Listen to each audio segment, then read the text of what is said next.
Hey guys, Whitehawk here, back with another video. This week I'm going to be doing that video that you guys have waited so long for. I just decided to re-record it because I know it's still, even though I have access to the video, it's still going to be a while before I can actually upload it. So it's just easier for me to record it. But before we jump in, just be sure to leave a like and subscribe to the channel. It's free and it helps a ton. Alright, let's go.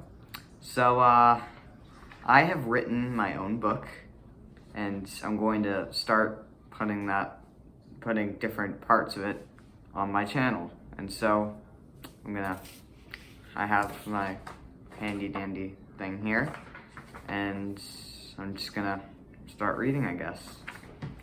The book is called The Adventures of Medieval Time Travel, and it's about two knights that go to the future and have to find their way back. The prologue. I tell you, it has been a long time since your father has passed, said Gavin. You're right, and he took his axe with him, replied Ian. But what I still understand is why the king won't let us go find it. We don't even know where he is resting. All I remember is that it's in a cave somewhere, said Gavin. Speaking of which, do you believe our father's stories? Of course not, Ian blurted. Why not, replied Gavin. Because it's absolutely gibberish. The time travel, future, bang bangs, which was used to refer to guns. Now, their fathers had these stories that they would tell about them going to the future. And while Gavin believed them, Ian had thought that they were absolutely stupid. It was just a vision. Of course it was real. It can't be fake. It was too regular to be some abnormal world. I mean, physics still applied. That doesn't mean real physics could apply in an abnormal world. Gosh golly gee, why don't you believe the stories? By the great dragons, it just isn't reasonable. Their conversation goes on and on until a squire approaches them, saying, The king requests your presence at the castle immediately. So they rush to the castle and arrive before their king. Your father was a great warrior, Ian, the king begins, and he wielded his axe well. But he took it to his grave, so the two of you shall go and retrieve it. So you, Ian, shall claim it as yours. Thank you, my lord, the two friends say simultaneously, rushing to complete their new mission. Chapter 1, The Journey of Many Lifetimes. So the friends set off to find the axe. They continued their conversation about their father's stories, knowing where, or dare I say it, when their quest shall take them. They're fake. All of them are fake, blurted Ian. Let us stop this bickering at once, was Gavin's reply. After all, we've arrived. After several minutes of searching the cave, Gavin cried out, Any luck? No, came his reply. At least not yet. That's it. I'm using my magic, said Gavin. As if you can't even create a spark, let alone find the axe, spoke his disbelieving comrade. With a swing of his sword, Gavin accidentally sliced away some vegetation, revealing a hidden cave.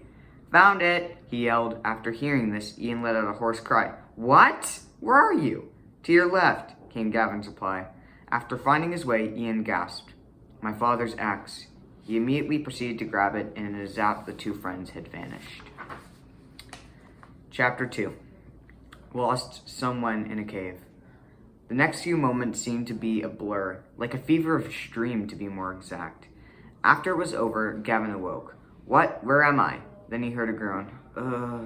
Gavin, are you awake? It was Ian. Yep, I'm up. Where are we? Don't know, but there is a cavern entrance over there. Gavin just proceeded to turn around and saw a rope and pulley leading down a hole. Hey, that's just like in our father's stories, he said. Whatever, barked Ian. Still, we should take shelter inside the cave, said Gavin, giving the logical explanation.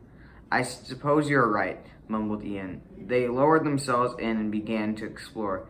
Nothing here, cried Gavin. Or here, came Ian's reply. Let's head further in, he continued. So they walked further in and saw a light. Hey, who are those people? Said Ian. Don't you recognize them? They are the people from our father's stories, only they seemed to be a lot bigger in the stories. Let's get them, suggested Ian. For once, I agree, replied Gav. They sprinted towards the people and both yelled, Halt!